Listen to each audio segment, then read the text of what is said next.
Heyo, it's Volix. With the release of the AZURE Dragon CRESCENT Glaive this month, I decided it would be a good time to get back into Lives of P and continue my New Game Plus run. And I gotta say, this weapon has quickly become my favorite weapon to use. It has really great versatility and is powerful enough to negotiate anything in the game. To me, it plays like a combination of the Trident and the Two-Dragon Sword, splitting the difference between those two weapons in terms of speed, power, and elegance. It has a lot going for it, with balanced scaling, an extremely long reach, and of course the versatility of the Deflect counterattack Fable art, which can be absolutely devastating when used well. It echoes the weapon art of the Two-Dragon Sword, but isn't quite in the same league because it cannot stop an enemy moveset cold. However, when you consider everything else this weapon has to offer, there's very much to love, so let's get into the weeds on this AZURE Dragon CRESCENT Blade build. But before we check it out, I just want to say thank you to everybody who's subbed, everybody who's watching. I'm really grateful to all of you. And if you find this content at all fun or helpful, please drop a like and consider subscribing, as it really helps the channel. All right, now let's get into the content.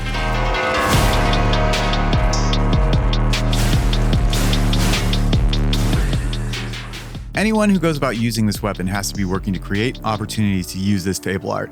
Very few other weapons that have the same utility on offer here.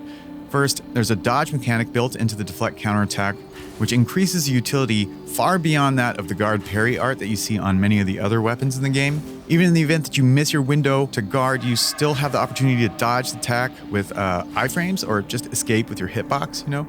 Also, this art is quite generous with your Fable charges. You only consume a Fable charge if you opt to chain a combo with the art, not if you just use it to guard an attack. Okay, so if you seriously beef your timing, then you'll consume the charge, obviously. But if you time things well enough that you're either guarding or dodging, then you get to keep the charge, which is amazing. So arguably, the best thing about the Deflect art is the timing. From what I can tell, and I've countered very many strikes with this weapon art, it uses exactly the same window as an everyday perfect guard. You don't have to relearn your guard timings in order to use it. Just follow your instincts and activate the art when you would normally execute a perfect guard. Once you see the parry is successful, you can follow up with either a light attack or a heavy attack to complete the combo. The possibility to deal damage with this combo is staggering for reasons that we will get into in a sec, but first, I want to just point out something really important to keep in mind, like out the gate. This is unlike the Two-Dragon Sword. This weapon will not interrupt enemy movesets, and more often than not, if you choose to counter an attack with an impending follow-up, then you'll more likely be interrupted yourself, and your ass will be promptly handed back to you with a note saying, "Thank you, please come again later." This limits the use of this Fable art to single strikes and the final strike of a combo, so you have to be judicious about where you use it. A little bit of a bummer, but you can also use it against Red Fury attacks, so that's pretty nice. Anyway, it makes the Two-Dragon Sword unmatched for utility, but I actually prefer this weapon because of the timing associated with the weapon art. On the level, we play so many games and learn so many timings, so it's nice to just pick up a weapon and immediately enter the flow state of combat. So besides just being relatively easy to use, the damage and the range of this weapon both outclass the Two-Dragon Sword. You can clear a healthy distance with most of the weapon moves, and the sprinting heavy is a great opener, which I kind of feel is a basic requirement in this game.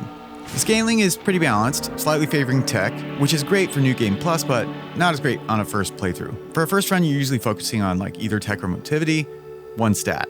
But we all know that leveling in this game allows for balanced stat distribution by New Game Plus. I now have about 50 points into tech, motivity, and advanced, so I definitely prefer balance.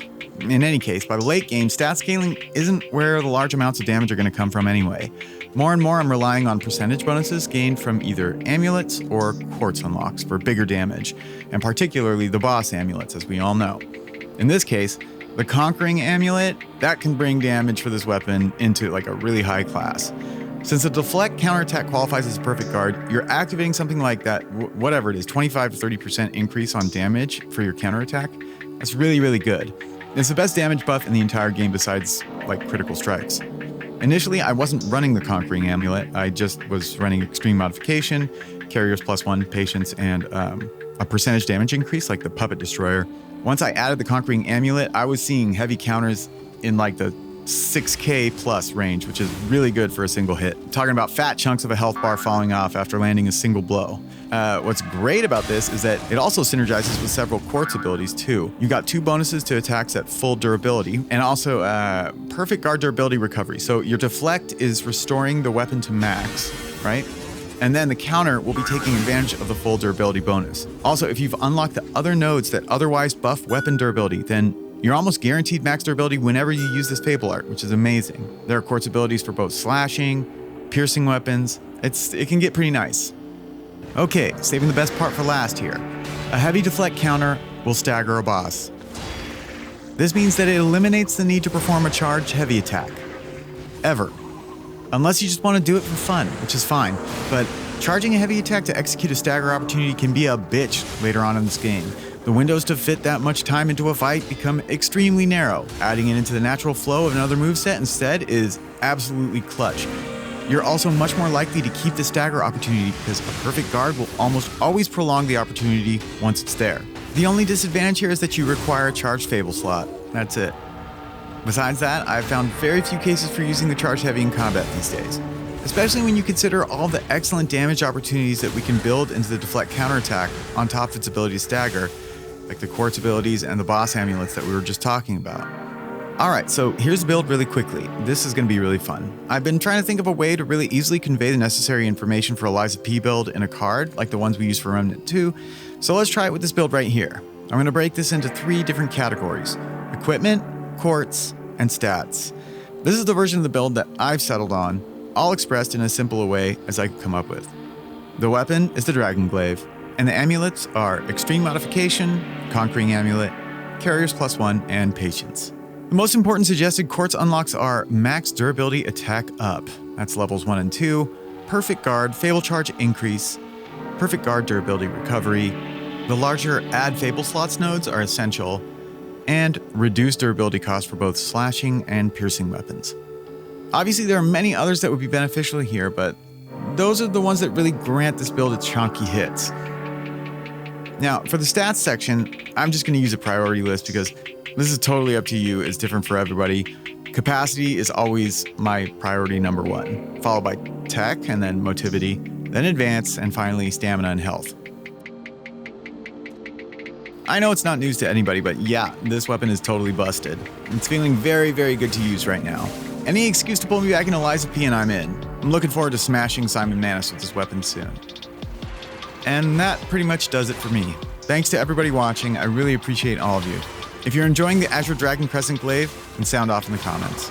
Also, if this has been at all fun or helpful to you, drop a like and sub. I hope everybody's doing well, and always remember to keep on farming.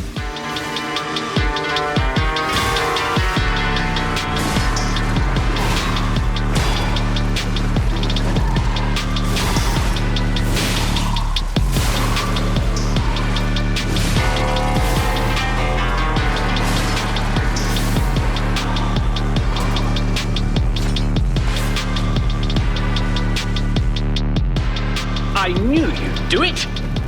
Finally, the last hero weapon is in my hands.